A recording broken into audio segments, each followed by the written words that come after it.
Break से आगे हम वापस आप देख रहे हैं बिजनेस लंच। मैं हूं महानूर सैयद और मेरे साथ हैं इस वक्त डॉक्टर शाहिद हसन सिद्दीकी साहब। हम बात कर रहे हैं कि क्या पाकिस्तान गैर मुल्की जो इमदाद है उसके बगैर सर्वाइव कर सकता है, तो हमारा जवाब तो यकीनन हाँ है और ये हाँ में ही रहना चाहिए। डॉक्टर साहब, बात कर रहे हैं हम जब गैर मुल्की इमदाद की और हम बात कर रहे हैं कर्जों की, तो IMF का भी हम जिक्र कर रहे हैं साथ साथ, तो IMF से कैसे निकला जा सकता है? जैसे मैंने पहले कहा कि वर्ल्ड बैंक से प्रोजेक्ट्स के लिए कर्जे लेने में तो कोई बुराई नहीं है, लेकिन IMF के जो कर्जे हैं वो जहर हैं पाकिस्तान के लिए, क्योंकि उनकी शराइत भी और वो करप्शन के नुकसानात को पूरा करने के लिए लेते हैं, टैक्स की चोरी को। और ये कर्जे एक सौदे के तहत लिए हैं जो अमेरिका, जो बरतानिया कहता है कि तो अगर हम जंग लड़ेंगे अमेरिका की तो हमें पैसा देगा, वरना किस्त रोक लेंगे, जैसे आजकल रोक ली है। जब तक हम शुमाली वजिरिस्तान में नहीं जाएंगे वो किस्त नहीं देंगे। तो इससे बाहर निकलना जरूरी है। अब ये इसके लिए हमें डॉलर्स चाहिए, तो अब उसका जो कुछ तो लॉन्ग टर्म है कि आप एक्सपोर्ट बढ़ाएं, इंपोर्ट्स कम करें, वो तो फौरी नहीं हो सकता। इमीडिएटली जो हो सकता है उसकी चाबी है पार्लियामेंट के पास, अवाम के पास नहीं है। अब मैं जो फिगर्स आपको दूं कि 75 अरब डॉलर, 75 बिलियन डॉलर्स उन पाकिस्तानियों के बाहर हैं जो पाकिस्तान में रहते हैं, जो कि अखलाकी जवाज नहीं है। और अल्हम्दुलिल्लाह, अल्लाह का शुक्र करना चाहिए कि 175 अरब डॉलर उन पाकिस्तानियों के जो हैं जो बाहर रहते हैं, तो वो बाहर पैसा रखते हैं, उसमें कोई एतराज़ नहीं है। उनको डर ये है कि अगर पाकिस्तान भेजें तो वो फ्रीज हो जाएंगे। तो उस खौफ को ख़त्म करना है। उसका क्या तरीका है कि मेंबरान पार्लियामेंट आज एक इजलास बुलाएं और उसमें ये फैसला करें, ये कानून बनाएं कि कोई पार्लियामेंट का मेंबर, कोई सिविल और military bureaucracy, economic manager Pakistan से बाहर खाते नहीं रख सकता, और उसको मेहरबानी करके पाकिस्तान लाएं और उसके बाद एक हलफनामा दे दें। आप समझते हैं कि पार्लियामेंट ये फैसला कर नहीं, अगर नहीं कहेगी तो फिर वो रेजोल्यूशन नहीं होगा जो मैं आपको आज बता दूं। अगर ये नहीं करेगी, मुझे पता है, तो आप जिंदा नहीं रह सकते खुद मुख्तार कौम, फिर दुनिया को और अपने आप को धोखा मत दें, फिर गुलामी ले लें। और ये 18 करोड़ अवाम की जिम्मेदारी है कि उनको आके कहें जी हमने आपको इसलिए नहीं भेजा है, आप ये रेजोल्यूशन पास करें। जब आप बाहर जाके हमारे पैसे खर्च करके बाहर से सरमायाकारी मांगते हैं, अपना पैसा वहां रखते नहीं हो सकता।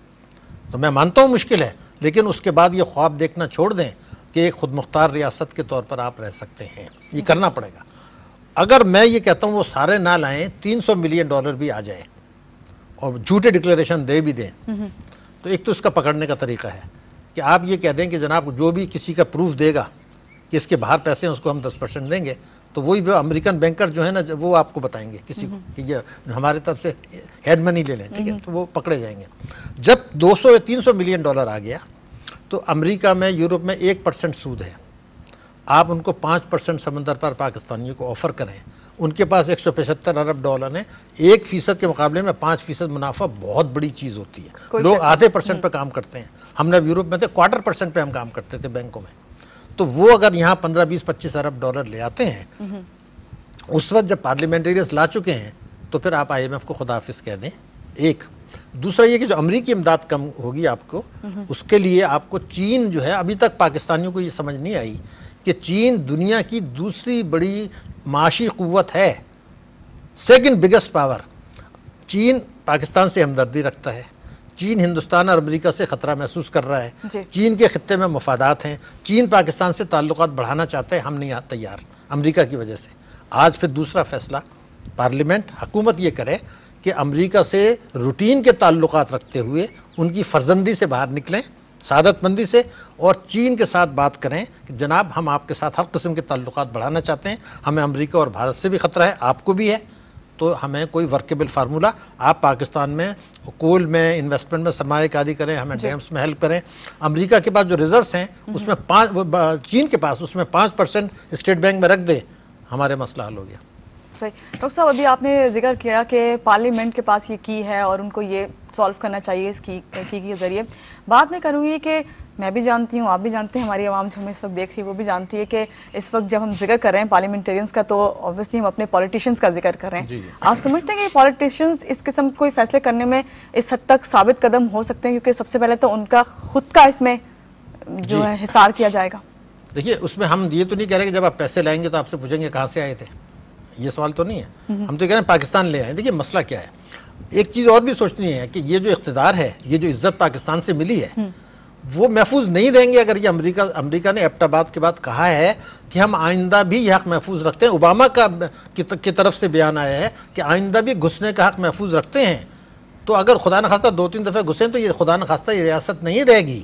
اگر یہ ریاست نہیں رہتی، خود مختاری کھو دیتے ہیں، تو پھر آپ صدر، وزیر اعظم، ممبران پارلیمنٹ کہاں کریں گے؟ امریکہ میں یا کسی مڈل ایسٹ میں آپ چھوٹا موٹا کام کر رہے ہوں گے. آپ نے ذکر کر ہی دیا سیاست کا، اور آپ نے اوباما کا ذکر کر دیا، اور ان کا یہ کہنا کہ گھسنا، اور کہا بھی جا رہا ہے یہ بھی جو تھوڑے عرصے پہلے بھی واقعہ ہوا، ابھی کچھ ہی دن گزرے ہیں یکم کو، تو اس کے بعد آپ سمجھتے ہیں کہ اس قسم کے جو حالات ہوتے ہیں ملک کو درپیش، تو بجٹ پہ کس حد تک اثر انداز ہوتے ہیں؟ اس کا ڈائریکٹ اثر ہوتا ہے؟ دیکھیے ایسا ہے کہ سرمایہ کاری تو آ نہیں رہی ہے. 2008 میں جب یہ حکومت آئی تھی تو $5 ارب آئی تھی ایک سال میں، اب تو 2 ارب سے بھی کم ہے. تو یہ اب تو سرمایہ کاری آ نہیں رہی ہے آپ کی، تو آئے گی بھی نہیں. اب تو آپ قرضے امید بھی نہیں ہے، بالکل صحیح، فی الحال تو نہیں آئے گی. اور وہ بھی جو آ رہی تھی تو شاید نہ آتی تو بہتر آتی. وہ ٹیلی کام وغیرہ میں آئی، بینکنگ میں آئی، کوئی صنعتوں میں تو نہیں لگا، تو وہ بھی کاؤنٹر پروڈکٹیو تھا. تو اب جو اصل مسئلہ یہ نہیں ہے کہ آپ باہر کی چیزیں سوچنا فی الحال چھوڑ دیں. اپنے آپ کو بجٹ کو اگر صحیح کر لیں. میں اب بھی کہہ رہا ہوں کہ اگر یہ بجٹ صحیح بن جائے، صوبوں کا بھی میں کہہ رہا ہوں، مرکز کا بھی، اس میں عوام پہ ٹیکس نہ لگایا جائے، عوام کو ریلیف دیا جائے، تعلیم، صحت، صاف پانی کی فراہمی، تو لوگوں میں ایک جذبہ ہوگا، وہ حکومت کو سپورٹ کریں گے. اصل میں ہمارے یہاں لوگوں کا احساس نہیں ہے. 18 کروڑ کی قوم، دنیا کی 6ٹھی آبادی کے لحاظ سے بڑا ملک، نیوکلیر پاور، اسٹریٹجک لوکیشن، چین کی ہمدردیاں، اور یہ ساری باتیں کوئی معمولی چیز نہیں ہے. تو اپنے آپ کو ہم نے خود بیگر بنا کے اپنی ان چیزوں کو ایسا کر دیا کہ جی ہم تو زندہ رہ ہی نہیں سکتے. ہم عادی ہو گئے ہیں بھیک مانگنے کے اور ذلیل ہونے کے. تو اس چیز سے ایک دفعہ فیصلہ کر لیں کہ بھئی ایسا بات نہیں ہے. 18 کروڑ کو کوئی اگنور نہیں کر سکتا. خطے میں ہماری اسٹریٹجک لوکیشن ایسی ہے کہ عالمی ساری ٹریڈ وہاں سے گوادر ایریا سے آگے ٹریڈ گزرنی ہے. کول کے ریزروز ہمارے پاس، گولڈ کے ریزروز ہمارے پاس، کاپر کے ریزروز آپ اپنے پاس اگر دیکھیں، موسم شاندار. تو یہ چیزیں ہیں. کاٹن میں آپ کا دیکھیے، گارمنٹس میں دیکھیے، ویٹ، یعنی پاکستان ایک ایسی قوم ہے، ملک ہے جو بھوکی نہیں مر سکتی، اس لیے کہ چاول ہم پیدا کرتے ہیں، گیہوں ہم پیدا کرتے ہیں، ٹھیک ہے نا، سبزیاں ہم پیدا کرتے ہیں، دودھ، گوشت، سب چیز ہے. تو بھوکے تو مر نہیں سکتے. اگر اپنے پیر پہ آپ کوہاڑی نہ ماریں تو ہم بھوکے نہیں مر سکتے. تو پھر ڈرنے کی کیا مصیبت ہے؟